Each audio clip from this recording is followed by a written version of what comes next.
A paz de Cristo, meus queridos e amados irmãos. Que prazer estar aqui mais uma vez com vocês, né? Confesso, andei um pouco sumido aí, mas a gente está voltando aos poucos a realizar esse trabalho na qual amamos fazer, e é auxiliar aí os professores da EBD, que é trazer um pouco aqui, né, um conteúdo baseado em alguns subsídios que podem estar auxiliando a você aí, que assim como eu, ama a EBD. Então a gente vai estar falando hoje aqui nesse vídeo já de início, né, dessa revista abençoadíssima que está sendo ali utilizada pela editora Central Gospel, né, a LPD número 68, e esta revista ela está baseada a princípio na Epístola aos Hebreus. Pensa num tema importante, pensa num estudo edificante, onde a gente vai estar aprendendo muita coisa aí com Deus, tá? E é bom, quero convidar você a estar conosco aqui dentro dessas lições, para que nós possamos juntos aprendermos mais com o Senhor, tá?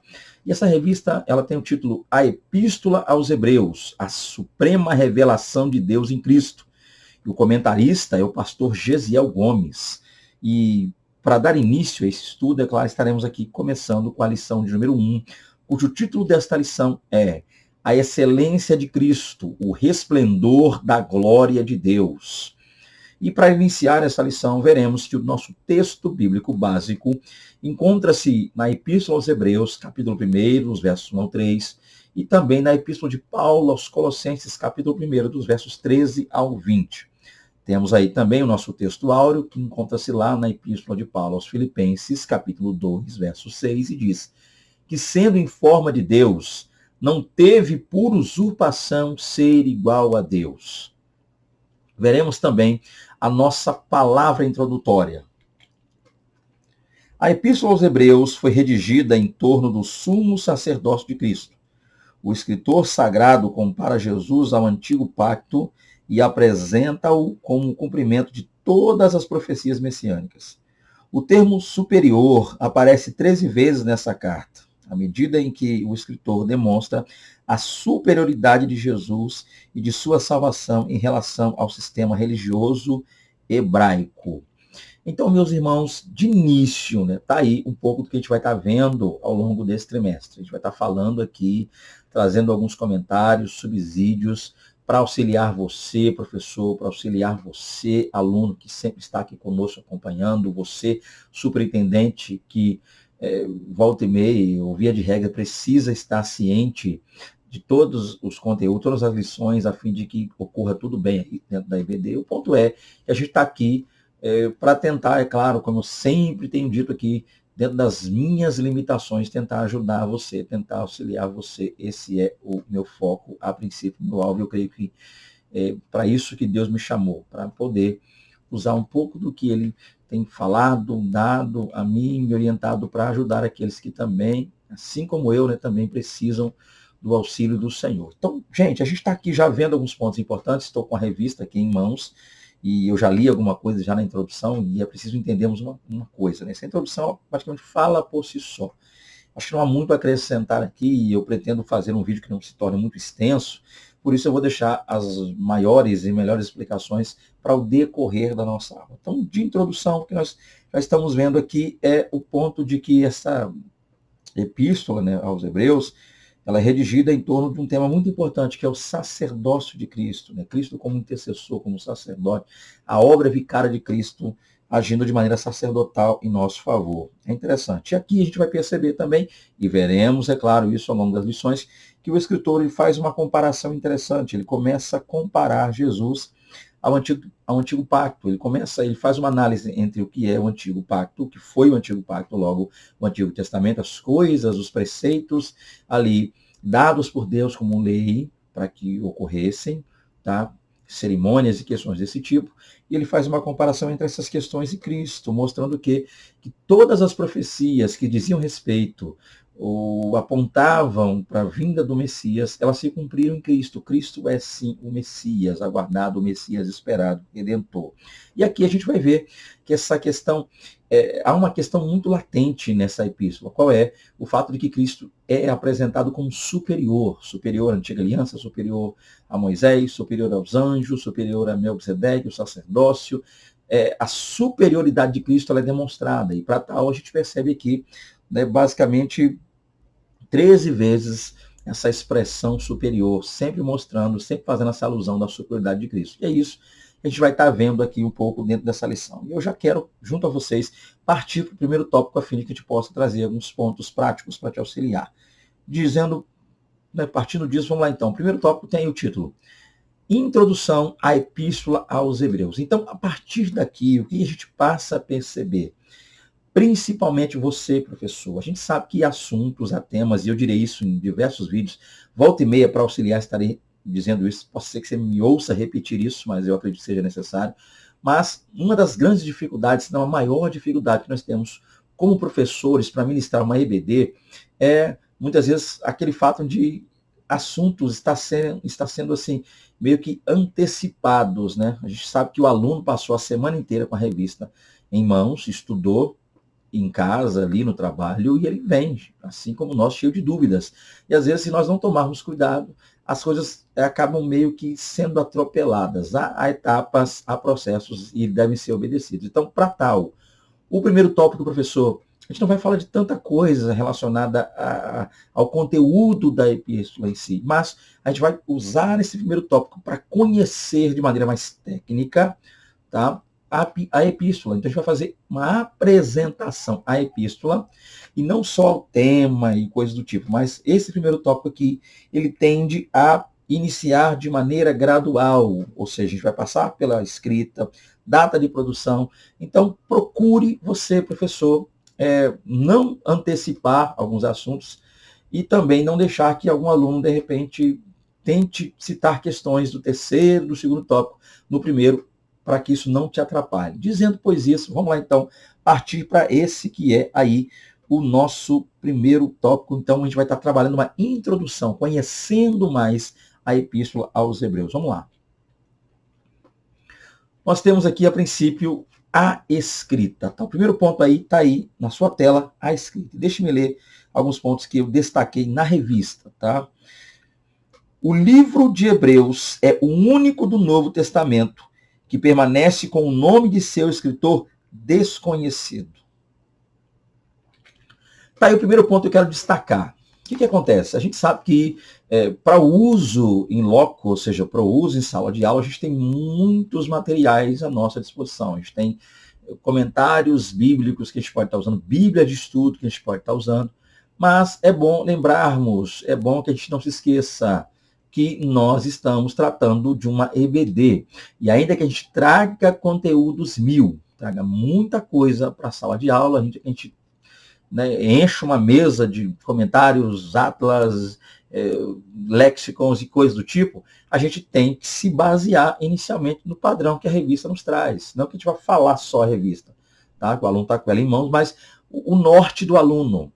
O aluno é guiado pela revista, ele tem a Bíblia dele lá para fazer a pesquisa, mas ele está, a princípio, assim como você aí, professor, está com a sua revista aberta, lendo para o aluno está também com a revista dele aberta, acompanhando a sua leitura. Então, é bom que a gente comente coisas da revista. E eu já li algum ponto aqui e deixe-me comentar. A primeira coisa que eu li aqui, que eu destaquei, que eu acredito que seja importante para você, professor, aí, nessa parte da escrita, é o que já foi dito aqui, e eu vou repetir para aplicar, né? O livro de Hebreus é o único do Novo Testamento que permanece com o nome do seu escritor desconhecido. Então, vamos lá. A autoria desse livro. A gente precisa saber que a autoria desse livro tem dado o que falar. Né? Muitos são aqueles que apontam pessoas, já veremos quem são essas pessoas, que são apontados por alguns, citados por alguns como autores, mas, a princípio, o ponto claro é entender que nós estamos tratando de uma carta, de uma epístola, de um livro do Novo Testamento, tá? Um livro bíblico, cujo autor não nos é no próprio livro apresentado. Então, ao ler a carta aos Hebreus, a epístola aos Hebreus, como você quiser falar aí, ao lermos esse documento abençoado, a gente não vê nele menção do autor. Tá? O autor não se identifica. Então, a gente já começa com um problema.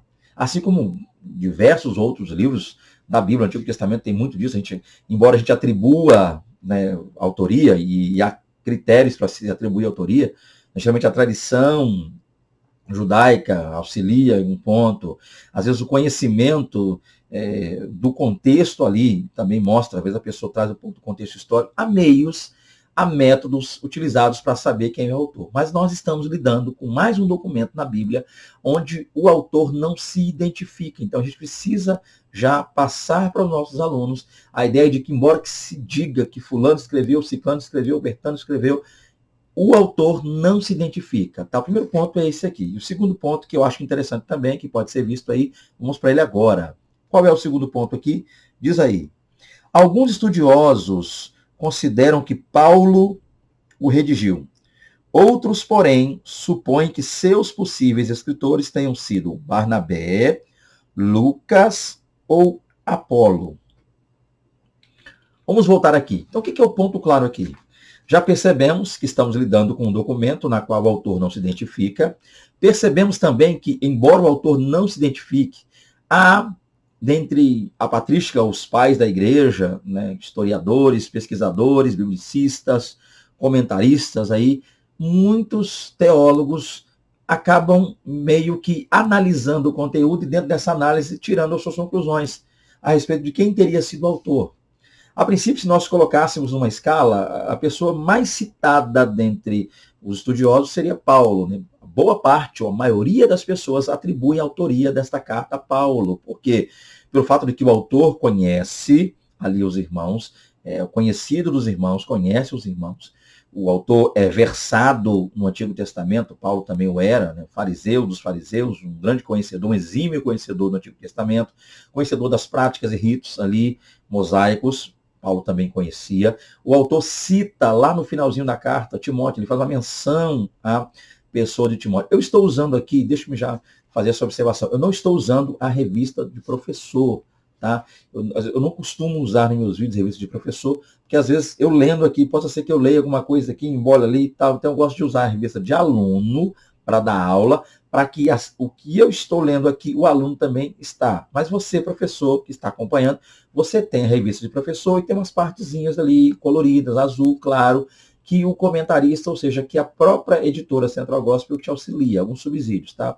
Embora não tenha aqui a minha revista de aluno, mas a gente vai trabalhar algum ponto aqui. Voltando, gente, o que é o processo? É entender que boa parte, ou a maioria, cita Paulo pelo fato de que há menções que nos lembram Paulo, ok? Como eu disse, ele falou de Timóteo estando preso, está lá no capítulo 13, Timóteo sendo solto. Então, assim, muitos são os dados, muitos são os pontos que apontam realmente para a autoria paulina. Mas nem todos pensam assim. Por quê? Quando nós pegamos ali de cara já algumas partes, principalmente o capítulo 2 dessa carta, dessa epístola, a gente percebe que esse autor, o autor da epístola, parece estar nos dizendo que ele não recebeu esse evangelho diretamente da pessoa de Cristo. É interessante que ele fala que Deus falou, e o que ele nos dá a entender é que ele não foi testemunho ocular, no sentido de que ele não tenha recebido também nada diretamente da pessoa de Cristo, mas que Cristo teria falado aos apóstolos, e os apóstolos é quem teriam orientado a ele, teriam pregado para ele, teriam ensinado a ele, coisa que não aconteceu com Paulo. A gente sabe que Paulo teve um encontro com Cristo, Cristo apareceu a Paulo, não confunda a aparição de Cristo a Paulo com uma visão de Cristo a Paulo. Aquilo não foi uma visão, aquilo foi uma aparição. Tá? Atos 9 ali não é uma visão. Paulo não teve uma visão de Cristo no caminho de Damasco. Cristo apareceu a Paulo, foi uma aparição, Cristo veio em pessoa ter com Paulo. Tá? E há também pontos que nos fazem entender que durante um período de seu ministério, Paulo passou algum tempo no deserto da Arábia e outros pontos ali, e ele teve um contato direto com Cristo, dando a entender que Cristo sim lhe teria falado.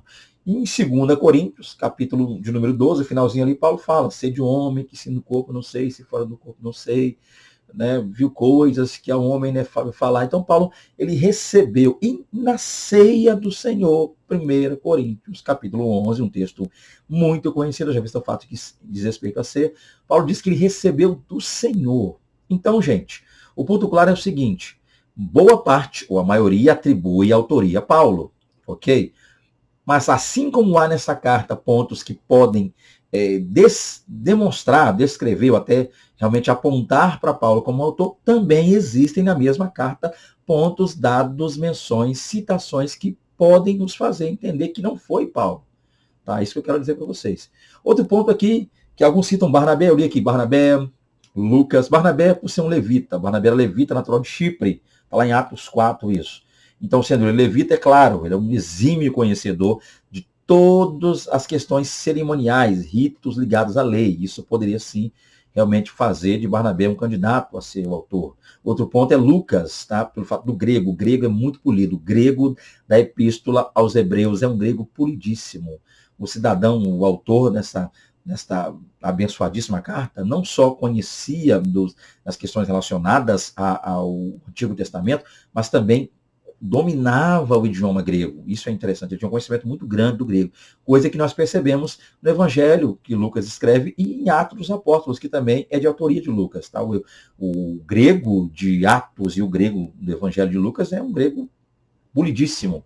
Então, isso faz com que alguns venham a pensar que é Lucas. E, por fim, outros já pensam que é Apolo. Apolo, natural também, ali, Alexandria, judeu, versado, conhecedor, muito exímio, pregador, eloquente, um grande e vasto conhecimento do Antigo Testamento. Então, daqui, gente, eu até pararia por aqui para não estender demais o vídeo. O que fica para nós aqui de lição? Principalmente para você, professor. Que não, embora eu esteja estendendo aqui, possa ser que fique grande o vídeo, peço perdão antecipadamente, mas só para te alertar ao fato de que não vale muito a pena usar o seu tempo em loco, usar o seu tempo em sala de aula para debater junto aos alunos quem seria o possível autor da carta aos Hebreus. Ok? Possa ser, eu acredito que talvez a maioria da sala vá dizer, não sei, que é Paulo, vai citar que é Paulo, mas fica aí uma dica para você, professor, um conselho do seu amado e querido irmão, Fernando Aquino. Não tente afirmar. Eu não afirmaria, como eu não estou afirmando aqui também, tá? Embora muita coisa nessa carta aponte para Paulo, mas também há coisas nessa carta que nos fazem já de cara destacar Paulo, tá? Ok? Paulo recebeu diretamente do Senhor, e o autor aos Hebreus diz que não. Ele diz que recebeu praticamente dos apóstolos, coisa que não aconteceu com Paulo. Embora conhecesse Timóteo, embora soubesse da prisão de Timóteo, embora tivesse um grande contato com Timóteo, isso por si só não dá para dizer que é Paulo, tá? Então, o que eu faria aqui, uma aplicação prática para você, professor, eu não afirmaria nada, ok? Tá? Partindo para frente, vamos lá para ganhar tempo. Nós temos aqui já um segundo ponto. Data de produção. Vamos ler. Não há em Hebreus não há nada há em Hebreus que nos revele a data de sua produção.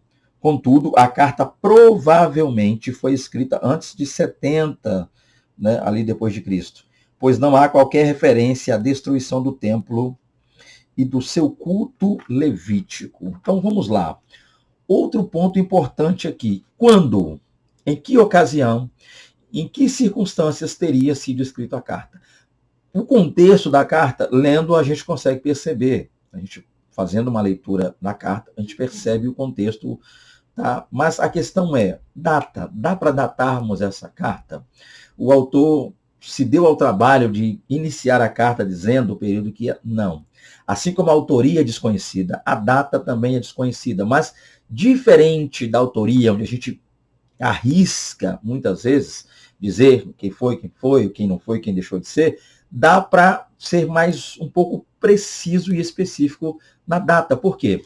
Porque o que a gente percebe lendo essa carta? Ao ler a carta toda, a gente vê essas comparações feitas por esse autor entre Jesus e as questões ligadas a ritos e leis mosaicas, né? Cerimônias, sacerdócio, personagens como Moisés, personagens como Melquisedeque.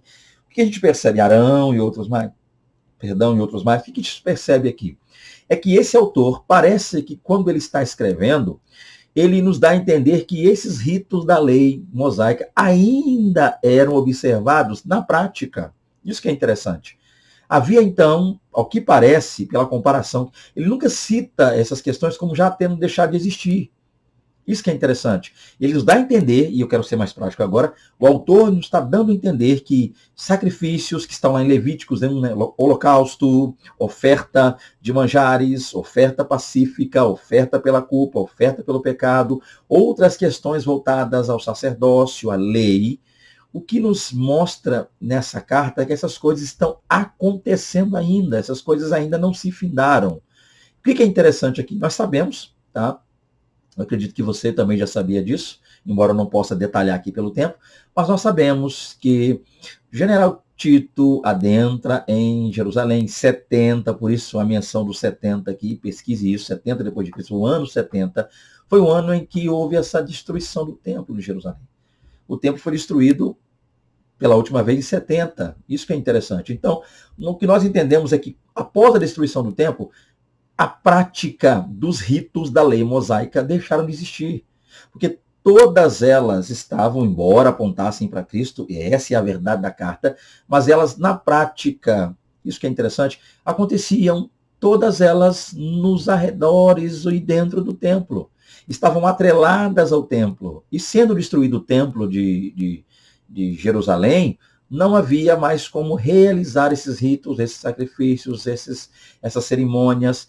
Tudo isso se findou com a queda do templo. E o autor parece nos dizer que isso não havia acontecido ainda, já visto o fato de que ele fala como se as comparações por ele feitas estão mostrando que o templo, os ritos, as práticas, as cerimônias, todas estão acontecendo. O templo nos dá a entender que ainda está de pé. Por isso é que nós dizemos que esta carta fora escrita antes do ano 70. Então a gente põe 70 como um limite para essa carta. Lembrando, é claro, que Paulo foi decapitado em 66, 67, ou seja, 66, 67.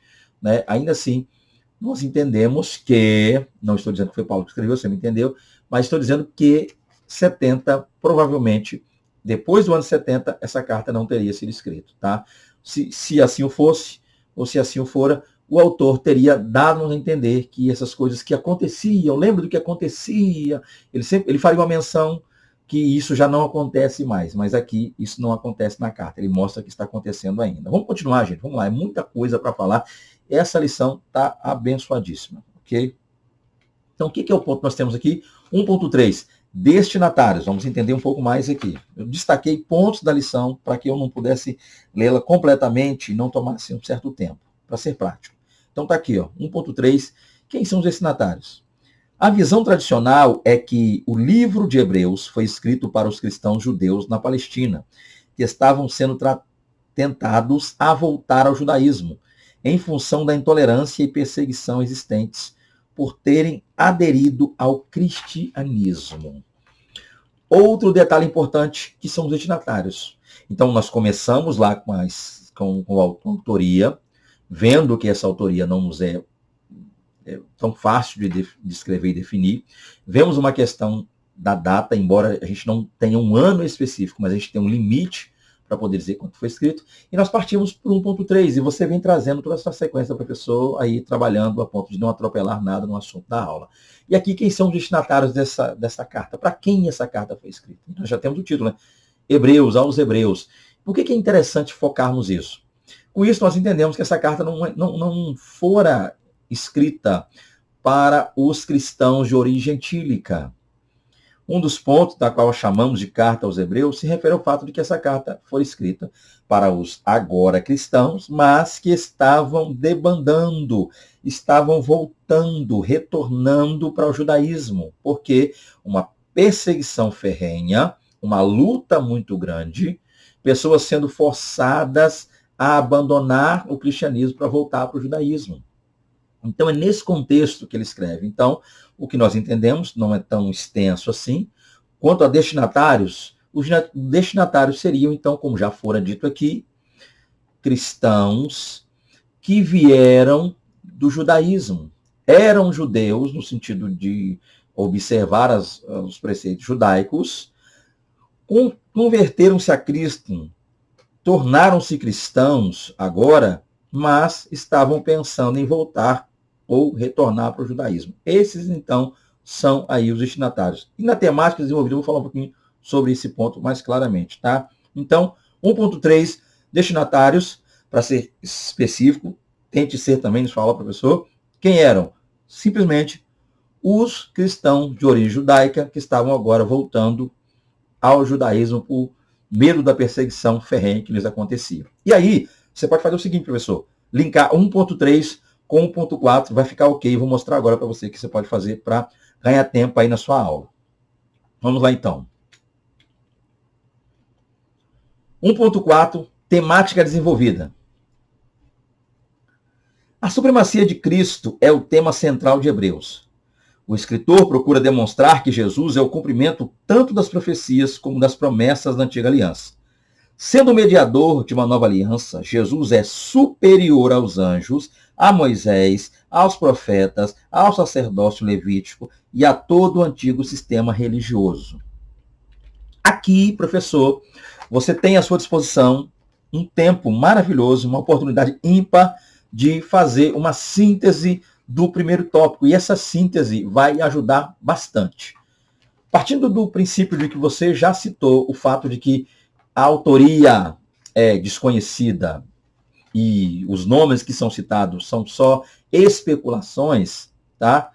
Aí você partiu para o ponto em que o autor trouxe questões que estavam vivas na mente do povo. Por quê? Porque estavam acontecendo ainda no templo, o templo ainda estava de pé, partindo do princípio que o templo só caiu, só foi derribado em 70 depois de Cristo, então o autor está trazendo questões para quem viveu antes daquele tempo ali da queda do templo. O templo estava de pé, logo o sacrifício acontecendo. E aí você partiu para 2 pontos que podem ser unidos nessa lição para ficar bom. Destinatários e temática desenvolvida. O que você pode extrair com isso? Destinatários. Já disse aqui, repito, judeus, ou melhor dizendo, para ser mais exato, até peço perdão, para ser mais exato ainda, cristãos de origem judaica que, por causa da ferrenha perseguição vinda do judaísmo, da liderança judaica, estava retornando ao judaísmo, voltando às antigas práticas da lei, abandonando Cristo para voltar para as práticas da lei. E a temática desenvolvida fica interessante, por quê? Por quê? Porque aí você descobre ou percebe, tá? Ele fica mais latente aí, para você que está lendo a revista, o porquê que o autor teve que trabalhar com essa temática, essa visão de mostrar a superioridade de Cristo. Por quê? Em primeiro lugar, porque quem está abandonando Cristo o está fazendo, a princípio, por causa da perseguição. Mas não está só deixando a Cristo, no sentido de deixar de ser um cristão, mas estavam voltando, sentindo-se obrigados, porque aqueles que estavam voltando para o judaísmo, a perseguição estava cessando na vida deles, ou seja, a ameaça dos judeus era essa: voltem ao judaísmo, voltem à lei, voltem a Abraão, voltem a Moisés, ou seja, acho que a gente chamou de techuvá, né, essa visão do retornar, o retorno. E aqui há um problema interessante que precisa ser trabalhado, e essa questão, se você guardar isso aí, vai ser ótimo. Guarde isso, porque você vai poder aplicar isso em todas as lições. Todas. O que você vai poder aplicar em todas as lições? Vamos lá? Quem está abandonando Cristo está voltando para o judaísmo. E o que é o ponto claro nisso aqui? É que voltar para o judaísmo não é só abandonar a Cristo, aqui no contexto de Hebreus. Voltar para o judaísmo é, em outras palavras, meio que perder tempo. Por quê? Porque o caminho que eles queriam voltar, que é o judaísmo, estava apontando para Cristo. Era como se eles já estivessem lá na frente, estivessem agora retornando para um caminho, esse caminho é o judaísmo. Então eles estão na frente, o caminho, Cristo, o cristianismo. Voltam para o judaísmo, com medo da perseguição, só que todos os ritos, preceitos, esses personagens como Abraão, como Moisés, Josué, questões ligadas aos sacrifícios da lei, às ofertas da lei, tudo isso já apontava para Cristo. Isso que é interessante. Então, o que o autor quer mostrar é, gente, não compensa, não adianta, não precisa voltar. Por quê? Porque tudo que vimos e aprendemos lá, na lei, simples e tão somente já apontava para Cristo. Ainda que vocês voltem para o judaísmo só vai apontar para Cristo, só vai mostrar a Cristo, só vai revelar a Cristo. Então, suponhamos que alguém que está, só um exemplo que eu quero dar aqui para tentar ser prático, alguém que está numa corrida. Já imaginou uma pessoa que está numa corrida e ela está a um metro da linha de chegada? Aí daqui um pouco ela decide voltar lá na linha de partida, no início. Ou seja, a tendência é que ela vai percorrer o mesmo caminho. E é isso que aquelas pessoas não estavam entendendo. Não tem, ou seja, uma vez se entregou a Cristo, não tem mais para onde ir, não tem mais para onde correr, não tem para quem mais recorrer senão só a Cristo. Cristo é o caminho. Ele disse: eu sou o caminho, a verdade e a vida, e ninguém vem ao Pai senão por mim. Não há meios de ir ao Pai. Cristo é o caminho, não há atalhos. Cristo é o caminho. E essa é a visão e a temática que você pode trabalhar aí muito bem. Ou seja, aqui alguns exemplos na lição, né? Vamos lá. Jesus é superior aos anjos. Por quê? Porque os anjos, veremos em uma lição posterior, apontavam, os anjos vieram para falar de Cristo, levaram o povo a Cristo, levaram o mundo a Cristo. Moisés, a mesma coisa. O Senhor suscitará um profeta semelhante a mim, ou maior que mim, a ele seguir a Cristo. Todos os profetas, sacerdotes, tudo aponta para Cristo. Então, é totalmente desnecessário voltar ao judaísmo, não importa o motivo, uma vez que tudo isso só nos aponta para Cristo. O caminho é Cristo. E aí nós partimos para o segundo tópico, né, gente? Vamos lá, então. Segundo tópico aí, ó. Jesus Cristo, a perfeita revelação de Deus. Jesus Cristo é a fonte, o centro e o fim de tudo que Deus tem para dizer. Então, a gente já vai agora. Professor aí, primeiro tópico, uma questão mais técnica. Você introduziu a carta, falou um pouco sobre a autoria, falou um pouco sobre o processo ali da data, tá? Quando é que foi escrito e os meios pelos quais nos fazem entender quando foi. Falou a respeito de quem eram os destinatários da carta, ok? Explicou que não é a todos os cristãos, pelo menos à primeira vista não, embora se aplique a nós, é lógico, tá? Não deixa de ser, mas naquele tempo, aos cristãos de origem judaica, e trouxe a temática, mostrando que esses cristãos, por perseguição, estavam abandonando a Cristo, mas ainda assim, não há outro senão a Cristo. E agora o que nós vamos fazer aqui? Entender que Cristo é a perfeita revelação de Deus. Entender como Deus revelou a Cristo a nós. É o que você vai fazer no segundo tópico aí. E eu quero estar junto com você nessa bênção aí. Vamos lá, então? 2.1. Revelação inspiracional e progressiva. Leiamos. A Epístola aos Hebreus começa com uma declaração importante. Está lá, ó. Havendo Deus antigamente falado. Aí continua. Falou-nos nestes últimos dias pelo Filho. E continua. Perto do final do livro, o escritor afirma: vede que não rejeiteis ao que fala. Essa afirmação é fundamental para a fé cristã. Foi Deus quem falou e falou por meio do Filho. O que nós temos a extrair, a exaurir nesse tema tão importante? Revelação inspiracional e progressiva. É entender uma coisa, já veremos com mais detalhes, na revista faz isso, eu vou segui-la. Para o subtópico 2.1, o que fica de importante para nós aqui entender o seguinte, é entender que havendo, olha como é que o autor começa aí, havendo Deus antigamente falado. Então, o que fica claro é que no passado, Deus falou. Isso que o autor quer mostrar aos leitores aí, aos desgarrados que estavam indo lá, voltando, fazendo a techuvá, voltando para o judaísmo. Deus falou-nos no passado. Isso é interessante. Falou-nos também nos últimos dias para eles, tá? Isso que é interessante. Não fuja do contexto aí, professor. Últimos dias aqui não é escatologia, não. Para nós hoje, o que vai acontecer no Apocalipse, não. Aqui, olha o que diz, falou-nos. Pegue aí passado. Então, falou lá. Então, o autor está fazendo uma comparação lá no início das coisas, Deus falando, e que perto dos dias do autor, próximo à data do autor, Deus também falou nos últimos dias, ou seja, por esse momento, por esses anos agora, esse tempo agora, Deus também falou conosco. Como? Deus falou pelo Filho. Então, Jesus é Deus falando. Isso que é interessante. E aí, no finalzinho da carta, o que o autor quer dizer? Portanto, no final da carta, ele vede que não rejeitais ou rejeiteis ao que fala. Resumindo, você já pegou aí? Deus falou lá no início. Deus falou por esse tempo, Hebreus, tempo da carta, pelo Filho. Então, quando Jesus esteve aqui, foi Deus falando por intermédio do Filho, e ele ainda continua falando. Olha que coisa interessante. Vede que não rejeiteis ao que fala, ao que está falando. Deus falou lá no início, Deus falou por esses dias, e Deus está falando agora. É isso que o autor quer deixar bem claro. Essa é a visão que o autor quer trazer. Para nós, uma aplicação importantíssima. Deus falou, o Deus que falou no passado está falando conosco agora. E é lógico, é claro, continuará falando por intermédio da palavra dele, do Espírito Santo, de homens e mulheres também levantados por ele para falar. Isso é interessante. Então aqui você tem o título do subtópico, revelação. Ou seja, então Cristo é a revelação de Deus para o mundo. Por que é importante falar sobre isso? Já, vamos falar sobre a última revelação definitiva. Eu vou entrar em detalhes aqui. Fique até, não para agora não, continue aí que tem coisa para sair mais aqui no vídeo. Mas Cristo, só para que nós entendamos que Cristo, ele é a revelação de Deus.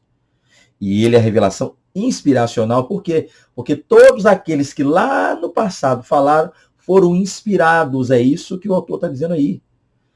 Cristo é a revelação e os que falaram dele. Moisés falava dele, Josué falou dele, Elias falou dele, Eliseu falou dele, Isaías falou dele, Jeremias falou dele.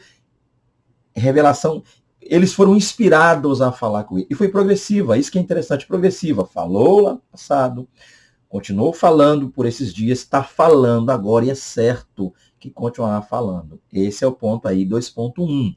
Para entender, então, aplique, professor, explique, professor, que Cristo é a revelação de Deus, que Deus inspirou esses homens a falar, que quando Cristo veio, ele por si só e por si mesmo falou, ou seja, Deus falou por intermédio de Cristo, porque Cristo é Deus, Deus falou. O Pai falou por intermédio dele, ele falou, o Espírito Santo falou, Pai, Filho e Espírito, a Trindade falou, Deus falou, naquele momento em que estava ali também, e estava falando ainda.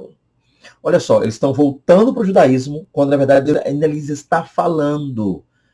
Tá? E eles não estão dando vazão à voz de Deus. Estão voltando, estão retornando sem dar ouvidos à voz de Deus. Continuemos, que tem mais. Aí nós temos aqui 2.2, a antiga revelação. Em Hebreus 1.1, o capítulo 1, é claro, verso 1, o escritor assevera que, antigamente, Deus falou muitas vezes e de muitas maneiras aos pais pelos profetas. Então, é um ponto interessante. Eu não vou ler tudo, não, até para ser mais específico. Daqui a pouco eu vou falar o nome de alguns profetas aqui para ganhar tempo. Então, está aqui, ó, outro ponto. Vimos que Cristo é a revelação de Deus. Essa revelação foi inspiracional.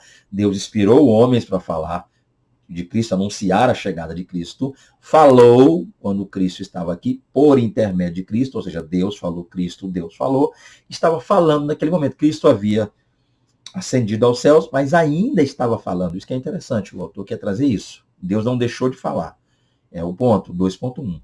2.2. Aí ele quer dizer que Deus falou de muitas vezes. Isso que é interessante. Reiteradas vezes, repetidas vezes, Deus veio falando. Olha o ponto que o autor quer trazer. Assim como no passado Deus foi falando, e Israel por diversas vezes não deu ouvido, aqueles cristãos também não estavam dando ouvido à voz de Deus. Porque Deus estava falou muitas vezes, e está falando de muitas maneiras agora com vocês, e vocês não estão entendendo isso, estão voltando, é claro, na visão de vocês, por medo da perseguição, muitos eram presos, açoitados, pais eram torturados diante de filhos, filhos torturados diante de pais, a fim de que abandonassem a fé, mas o autor está falando, Deus está falando, Deus falou muitas vezes, então foco, professor da EBD, seu foco no 2.2 tem que ser muitas vezes, por quê? Porque o 2.3 vai falar muitas maneiras, então tente trabalhar aí, professor, essa lição, para que você não se perca. 2.2, muitas vezes. Você até pode grifar ali muitas vezes para que você entenda onde falar. E o 2.3, que eu vou falar daqui a pouco, é muitas maneiras. Então, primeiro, às vezes, reiteradas vezes, e segundo, muitas maneiras, tá? Então, eu estou nas vezes ainda. E essas vezes que Deus falou, quem Deus usou para falar tantas vezes? Está aqui, ó. Exemplos na lição. Moisés, ou seja, profetas. Moisés, Isaías, Jeremias, Ezequiel, Daniel, Joel, Malaquias, entre outros, né? Então Deus usou os profetas. Deus falou muitas vezes por intermédio dos seus servos, por diversas vezes Deus falou. Então ele levantou aí os profetas. Olha aqui, imagine que coisa interessante, então, para que nós entendamos.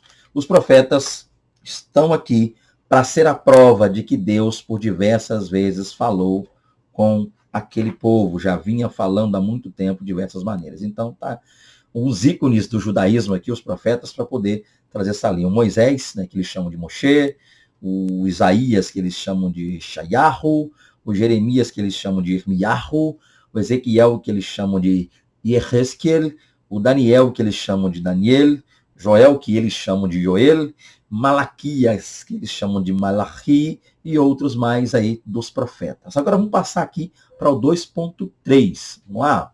Muito tem para ser dito, né? Tempo, às vezes, a gente não tem tanto assim. 2.3. Deus falou de muitas maneiras. Lembrando, foco no 2.2, muitas vezes. Foco no 2.3, de muitas maneiras. Deixe-me ler. Eu grifei só a parte que eu julguei interessante para poder ganhar tempo, mas professor, sinta-se à vontade para ler tudo. Aqui eu vou pegar o segundo parágrafo. Em seu poder e multiforme sabedoria, Deus fala à humanidade pela criação, por meio da lei natural, pela consciência, pelos profetas, pelo Filho, pelo Espírito Santo e pelo sangue de Cristo. Então aqui está claro. O foco aqui recai em que Deus, desde a criação do mundo, tem se feito valer de diversas maneiras para falar. Então a revelação de Deus, ela é uma revelação para lá de interessante. Por quê? Porque Deus tem aí meios de falar conosco. Tá? Isso que é importante. Então Deus falou por intermédio da criação. Deus se fez valer da natureza criada para falar conosco, e o faz até hoje. Isso é interessante. Tá? As leis naturais criadas, estabelecidas por Deus, tá? Regras, meios aí para que as coisas continuem fluindo no universo como Deus realmente desejou, criou e elaborou para que fossem feitas. Deus fala conosco. A ordem do universo é Deus falando conosco. A consciência, até a pessoa que se diz desconhecer a Deus, diz negar a Deus e até se diz ateu, ainda assim, essa pessoa tem consciência do que é certo e o que é errado, tem consciência de seus atos. Deus também nos fala por intermédio da consciência humana. Pelos profetas, homens e mulheres inspirados por Deus, ali, cheio de Deus, usados poderosa e gloriosamente no passado para falar, para apontar, para realizar. Então, e aqui são meios, professor, que você pode estar utilizando, caso você queira explicar ponto a ponto, sinta-se à vontade, mas aqui é só para mostrar para os alunos as diversas maneiras que Deus usou para falar. A chamada revelação natural, né? A criação é a revelação natural de Deus, isso que é interessante. Tem aquela revelação mais específica, que é Deus falando por intermédio da Bíblia. Deus usou a Bíblia para falar, usou o Filho, Cristo para falar, tá? Os profetas para falar. Então, isso que é interessante, tá? Então, a gente tem a revelação natural, que ela revela de diversas maneiras. Aqui é só para entender o seguinte, aqui o seu foco deve recair, e você é aluno, embora você não seja professor, é aluno, está aqui dizendo, meu Deus, o que eu posso entender, como fazer? Ainda que eu esteja ajudando professores aqui, mas você vai entender claramente. Por quê? Porque eu tenho recebido, glória a Deus por isso, eu tenho recebido muitas mensagens de professores de EBD que se fazem valer desse material para ajudar eles na hora da aula. A gente sabe da dificuldade que é. Tem pessoas que às vezes só descobrem que vai dar aula na noite anterior. Tá? Então, para você, tá aí esse conteúdo para te ajudar. Aqui, subtópico passado, seu foco, muitas vezes. Falou muito, muitas vezes. As vezes que Deus falou. E aí você pode pegar alguns exemplos, citar, ó, Deus falou aqui, falou ali, algumas vezes até poucas para sua aula não se estenda, você não consiga aplicar, desenvolver a aula. E aqui, os meios, métodos, né? Quantas vezes Deus falou, mas os métodos utilizados por Deus para falar. E aqui é importante. Aí nós temos aqui, e tudo isso, é claro, focando no que o escritor aos Hebreus queria dizer. Nós temos o subtópico 2.4, que é o último subtópico aí. Vamos lá, do tópico 2, que diz aí, a última e definitiva revelação. Então, eu não vou ler tudo para ganhar tempo, só a parte que eu grifei. Jesus é a revelação completa do eterno. Vou ler novamente. Jesus é a revelação completa do eterno. É por meio dele, lá no finalzinho, que Deus faz uma nova e perfeita aliança com seu povo. E é por meio dele que se alcança a salvação eterna. Aqui está claro. O que o autor aos Hebreus quer mostrar, de início, de cara na carta, né, e ele é bem prático quanto a isso, isso é importante, é quem Cristo é, o que Cristo representa. E o grande erro e prejuízo em se afastar de Cristo, se negar a Cristo, e se filiar, se ligar, se entregar a qualquer outro tipo de visão, crença, ideologia na qual Cristo não está presente. E para isso ele vai mostrar que a última e definitiva revelação de Deus para o homem é Cristo. Cristo é o presente de Deus para o mundo. Cristo é o antídoto, é o remédio, a solução para o pecado, para uma vida de erro do ser humano. Nada nem ninguém mais pode arrancar o ser humano da destruição, senão a pessoa de Cristo. Por que é importante focar aqui? Talvez para a pessoa você tenha esse tempo. Caso tenha, trabalhe bem para que não crie um clima ruim aí com seus alunos, em loco, em sala de aula, mas muitos são os que têm buscado hoje subterfúgios, meios de revelações. Há pessoas que saem de casa pensando já em ir a cultos evangélicos, cultos, para buscar nesses cultos revelações particulares, visões de profetas, e se esquecem da maior, da principal, da gloriosa revelação de Deus. A maior revelação de Deus para esse mundo é Cristo Jesus, é definitivo. Nada que eu ouça dos lábios de um profeta pode me alegrar mais do que saber que eu tenho, que você tem aí, que nós temos o nosso nome escrito no livro da vida. Nada pode nos alegrar mais do que a salvação em Cristo. Uma cura física, amém, é ótimo, é bom. Mas nada disso se compara ou se iguala a Cristo. Estar no céu, muitos pensam que é por causa de caminhar sobre ruas de ouro, mar de cristal, se apegam às visões que João passou no Apocalipse, aquilo que talvez seria o que Paulo tenha visto, embora não explicou lá em 2 Coríntios 12, mas o que seria isso? Coisas do tipo, que o olho não viu, o ouvido não ouviu, nem subiu ao coração do homem, são coisas... Gente, tudo isso aponta para Cristo. A melhor coisa do céu não são os itens citados na lista de João, de coisas que lá estão compondo o céu, mas é Cristo, é a presença dele. Cristo é a revelação principal. A nossa maior alegria em ser salvo não é o fato de que deixaremos essa terra de dor, tristeza. É o fato de que estaremos para sempre com Cristo. Esse é o ponto principal. E é isso que a gente deve focar aí. É entender que muitos estão buscando revelações, revelações, revelações. Há pessoas que chegam a dizer, eu fui no culto e o pregador nem me revelou. Se a palavra foi pregada como é, a revelação de Deus ocorreu. Cristo é a revelação. Jesus Cristo é a última, a definitiva revelação. Tudo na Bíblia é para apontar para Cristo. A obra redentora vicária é realizada por Cristo. Esse é o ponto, tá? Que a gente deve trabalhar muito bem na lição, muito bem na aula aí, professor. Talvez você possa, é só uma dica que eu estou dando, sinta-se à vontade, professor, e é você, a aula é sua, conduza como você achar melhor. Mas você pode resumir um pouco os tópicos, talvez não fique tão extenso como eu fiquei, eu preciso falar bastante para poder te auxiliar. Mas você pode vir resumindo, e ganhar um tempo maior aqui.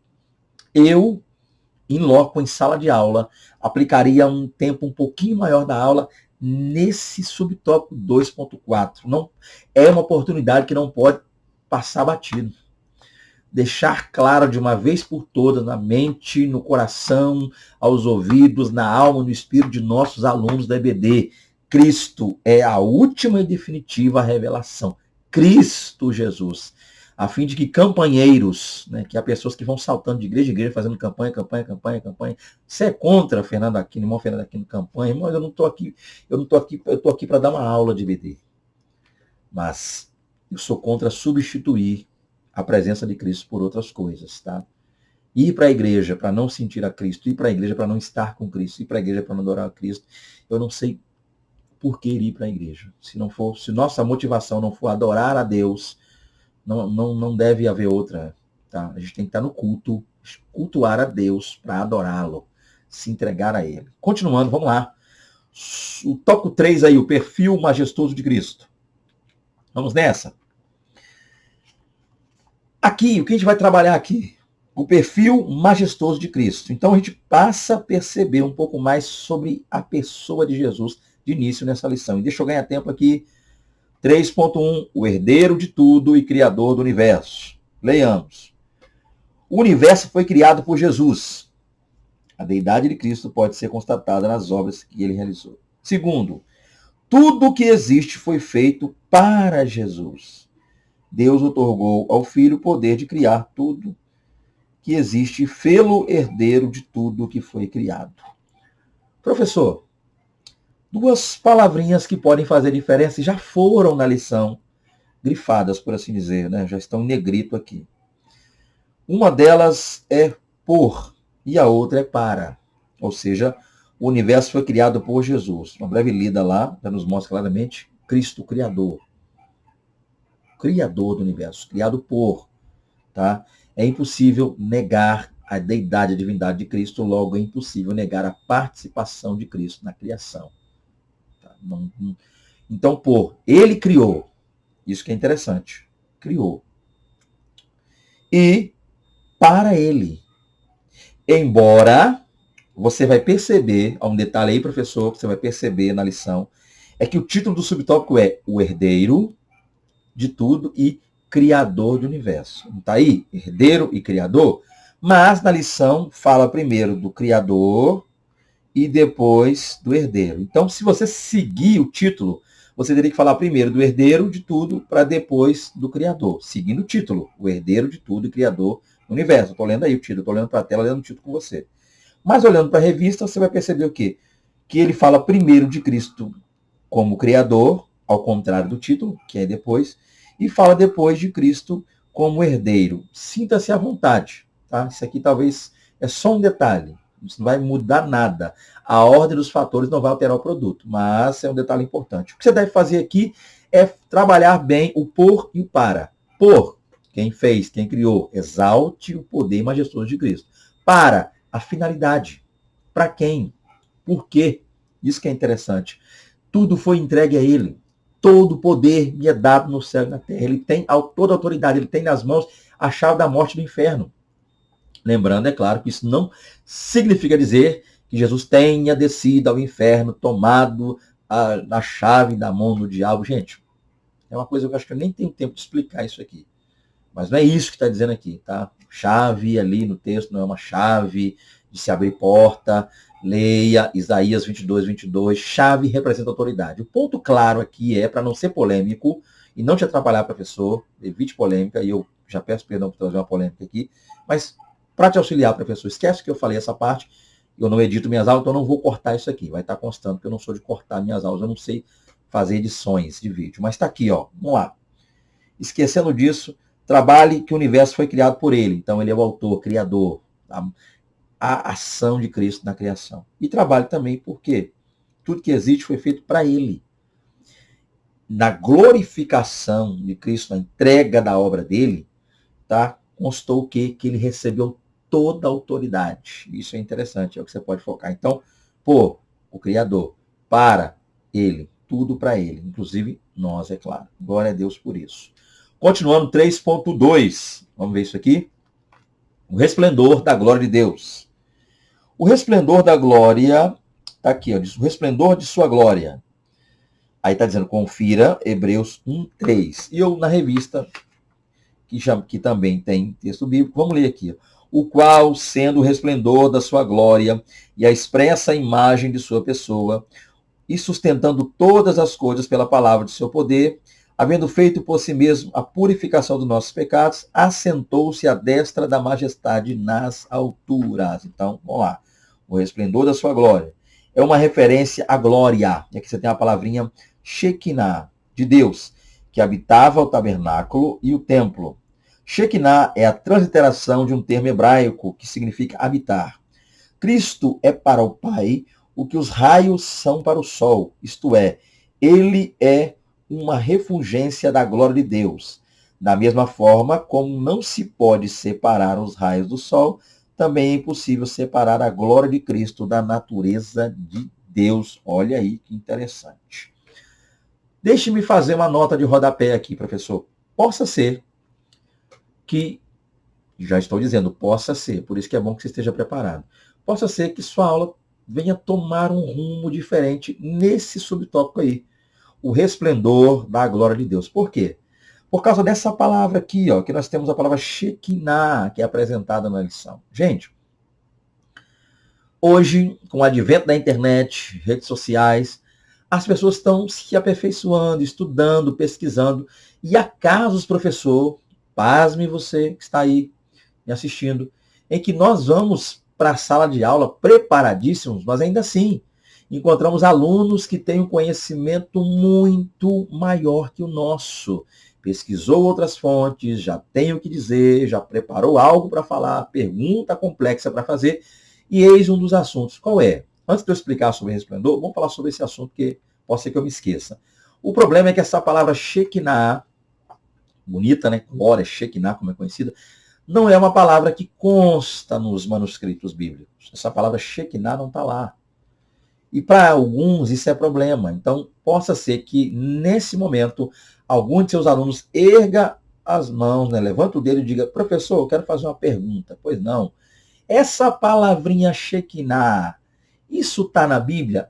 A pergunta do aluno já lhe mostra, professor, que ele já leu, já pesquisou, sabe que não está, e eis aí um probleminha que possa ser que está surgindo. Talvez isso nem aconteça em sala de aula. O que eu estou fazendo é tentar te preparar caso isso aconteça. Se não acontecer, toca o barco, nem toca no assunto. Não seja você a pessoa que vai tocar no assunto. Conselho, professor. Se ninguém perguntar nada de Shekinah, deixa o negócio andando. Não para ficar falando isso, não. Só estou falando caso alguém pergunte. Então, Shekinah, está na Bíblia? Não. A palavra para glória que nós vemos no Antigo Testamento é Shekinah? Não. A palavra lá é a palavra kavod, ok? Kavod.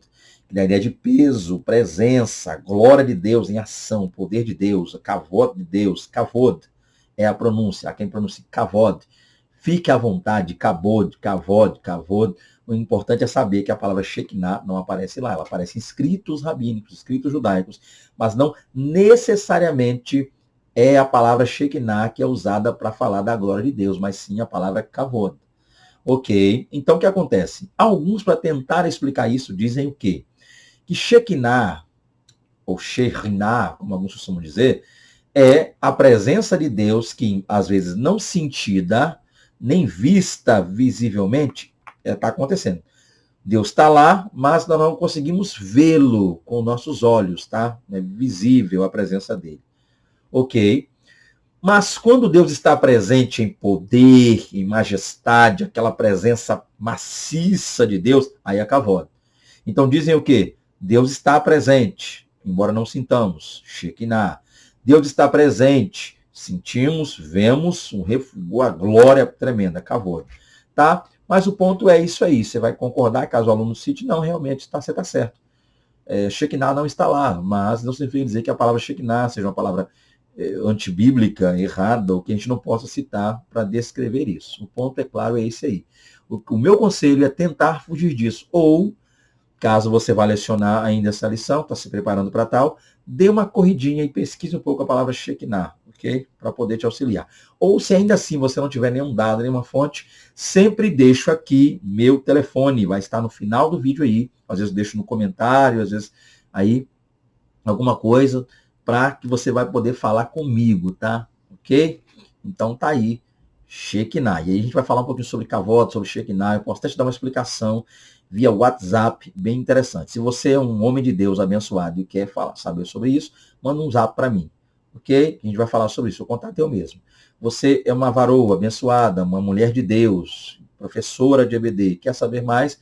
Você vai mandar aí o áudio para o mesmo número, para falar com a minha esposa, Lohane Guimarães é o nome da minha esposa, e aí a minha esposa vai responder você, irmã, e eu vou responder você, homem de Deus, e tudo vai seguir como deve seguir, gloriosamente bem. Tá? Continuando aqui, então nós temos aí essa visão. Então o resplendor está mais que explicado, né? Cristo é o resplendor da glória. O que está explicado?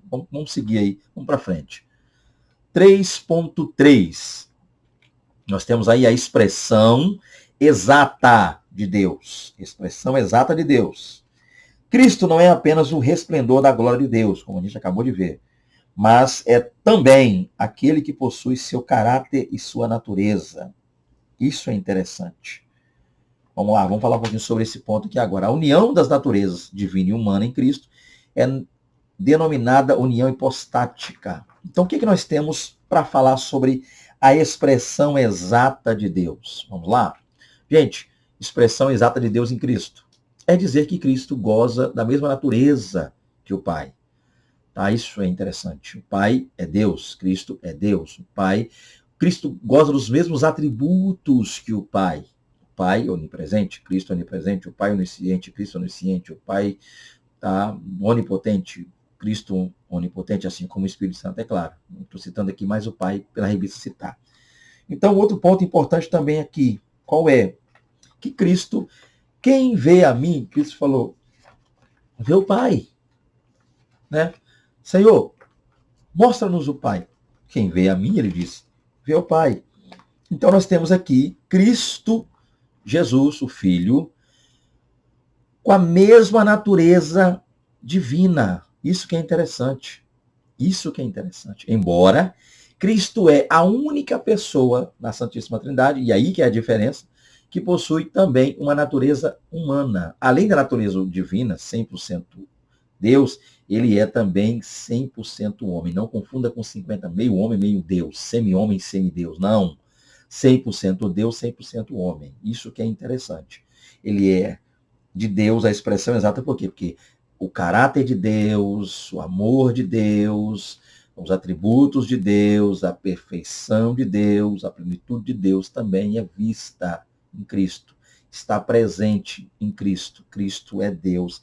Esse é o ponto claro em que nós podemos entender e podemos analisar. Assim como Deus é perfeito, Cristo também o é. Tá? Cristo, embora com a natureza humana, não pecou, não possui pecado, não praticou pecado, nem teve sua natureza afetada em momento algum pelo pecado. Tá? Embora nascido ele de uma mulher, tudo o que essa mulher comeu e bebeu, tá, de alimento, nutriente, foi para o bebê. Mas o pecado desta mulher, a saber, Maria, nunca, jamais adentrou em Cristo. Cristo é Deus, perfeitamente Deus, logo, por isso que ele é a expressão exata de Deus. Tá? A gente vê Deus em Cristo. Esse é o ponto.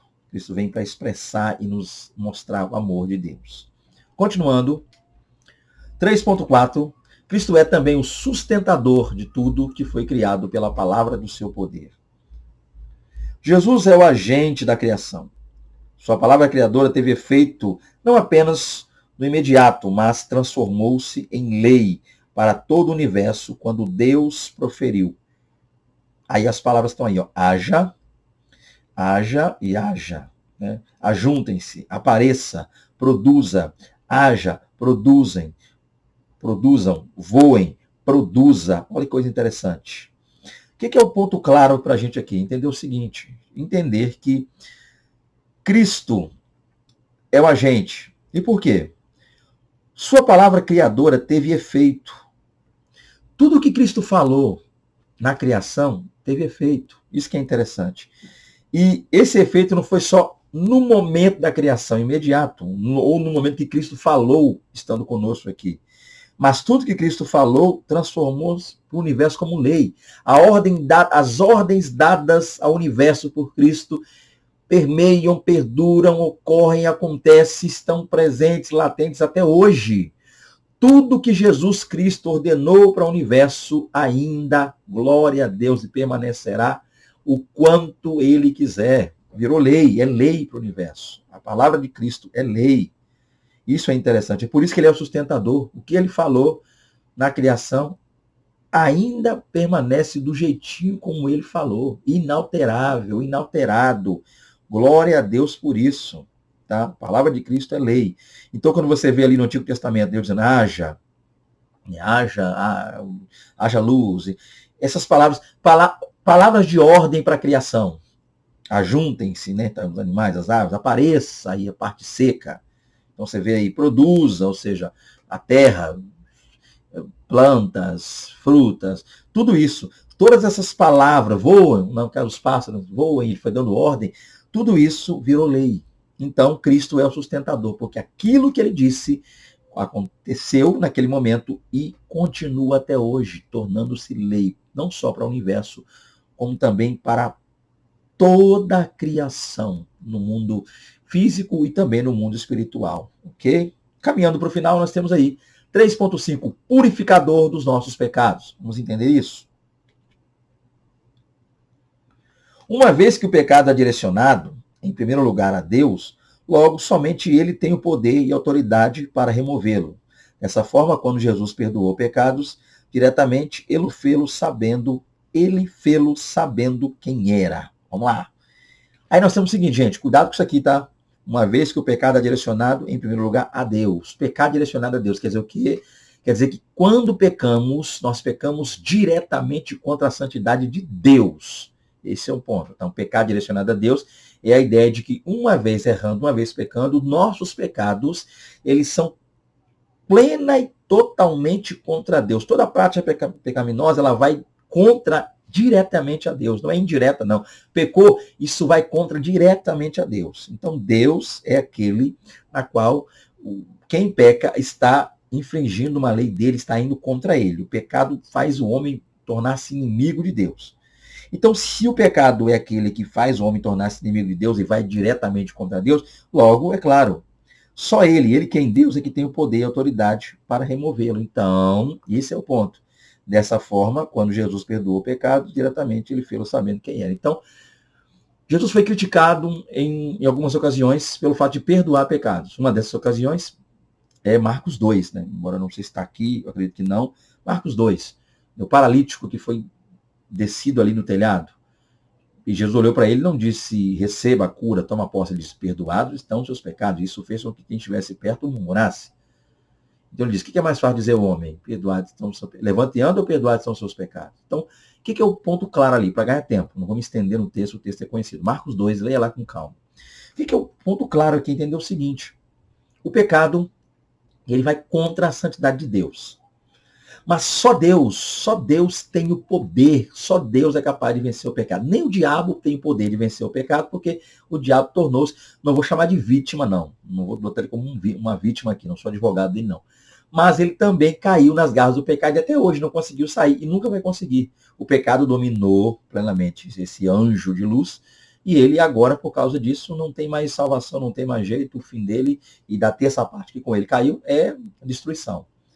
Mas só Deus tem o poder, ninguém mais tem o poder de vencer e acabar com o pecado pleno e totalmente. E aí Cristo vai e perdoa o pecado. Então por que ele perdoa o pecado? Mais uma prova. Isso aqui, professor, o purificador dos nossos pecados, é uma prova de que Cristo é divino, é Deus. Esse subtópico 3.5 é mais uma prova que você pode usar. Tá, ele é Deus. Só Deus pode perdoar o pecado. Mas se só Deus pode perdoar o pecado e Cristo perdoou o pecado, tanto na vida quanto na morte, então o que está dizendo isso? Ele é Deus. A deidade dele provada através disso, tá? Vamos lá. E o escritor aos Hebreus quer mostrar isso. O escritor aos Hebreus quer usar mais um exemplo quem Cristo é. E ele usa esse exemplo baseado na questão aí de Cristo perdoando, purificando. A purificação só pode vir de Deus. Logo, Cristo é Deus. 3.6. Vamos lá. O exaltado à direita de Deus. Depois de Cristo haver efetuado o perdão dos nossos pecados mediante sua morte na cruz, ele assumiu seu lugar de autoridade à destra de Deus. Ok? Vamos lá, então.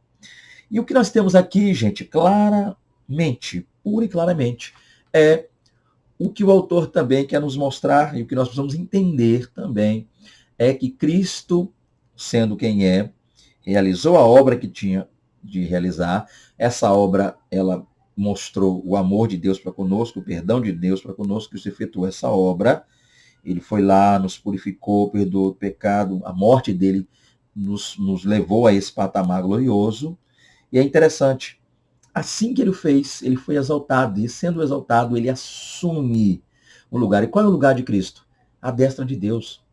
Estevão ouviu a destra de Deus. Gente, agora tenta trazer, vou fechar a lição, é o último subtópico. Vamos pegar aqui, professor, agora eu quero pegar uma parte prática. Um minuto aqui, eu prometo que eu não passo disso. Embora o vídeo esteja extenso, peço perdão por isso, mas eu não passo de um minuto, não. Nós precisamos fechar essa lição, professor, com tudo que foi dito aqui, voltando-nos para o contexto de Hebreus. Igual ao contexto de Hebreus, aquele contexto é o mesmo. Pessoas, cristãos de origem judaica, pela pressão da perseguição, estão abandonando o evangelho, estão abandonando a Cristo, estão voltando ao judaísmo, dando as costas para Cristo, esquecendo-se que com isso estão dando as costas para Deus. E o autor aos Hebreus começa essa carta exaltando e mostrando quem Cristo é, dando-nos a entender esse ponto. Isso é interessante. E voltar para o judaísmo dizendo-se voltar para Deus e abandonar Cristo, não tem lógica, porque Cristo é Deus, ele está sentado à destra de Deus. Cristo é divino, isso é maravilhoso. É isso que a carta, é isso que a lição quer fechar. Ela fecha nos mostrando o seguinte, resumidamente, uma introdução à carta, resumidamente, capítulo, ou tópico 2 está aqui, ó, Jesus Cristo, a perfeita revelação de Deus, mostrando que Cristo é a revelação de Deus, e por fim, o último tópico, mostrando que quem Cristo é, o perfil de Cristo, todo esse perfil glorioso, majestoso. E a gente fecha a lição dizendo onde Cristo está. E é isso que esse povo precisa entender. Você que está voltando aí para o judaísmo, Cristo está agora, exaltado em poder e glória. E é isso que estava acontecendo naquele tempo. Tá? E num tempo onde a gente vê muitas pessoas buscando, parece que o tempo agora é isso, é voltar para o judaísmo. As igrejas cristãs evangélicas estão voltando aos poucos ao judaísmo. O que mais se vê nas igrejas hoje, infelizmente, é todo mundo, gente usando talit, gente usando kippah, menorá, que é o castiçal, réplicas e réplicas e mais réplicas e réplicas da Arca da Aliança, onde se toca, onde se unge, se consagra, cajado, e outras coisas mais que eu não terei tempo hábil de falar aqui. Para quê? Não precisa. Cristo Jesus é Deus, está sentado à destra de Deus, exaltado, glória seja dada a ele. E eu fecho aqui, concluindo, só ler a conclusão ou parte dela para ganhar tempo. A palavra de Deus, isto é, o Verbo divino, o Filho de Deus, cumpre e transcende tudo o que foi anteriormente falado da parte de Deus. Absolutamente nada tem maior autoridade do que Cristo. Ele é o único caminho para a salvação eterna, o único mediador entre Deus e o homem. Cristo Jesus é o agente da criação, o apogeu da revelação, o mediador da redenção, o juiz da história. Então tá aí, gente, mais uma lição, acho que não tem muito mais a acrescentar, porque está muito extenso já o vídeo, ok? Peço perdão, sei que existem aqueles que não tem todo aquele tempo para parar aqui para estar assistindo, mas que Deus em Cristo nos abençoe, nos guarde.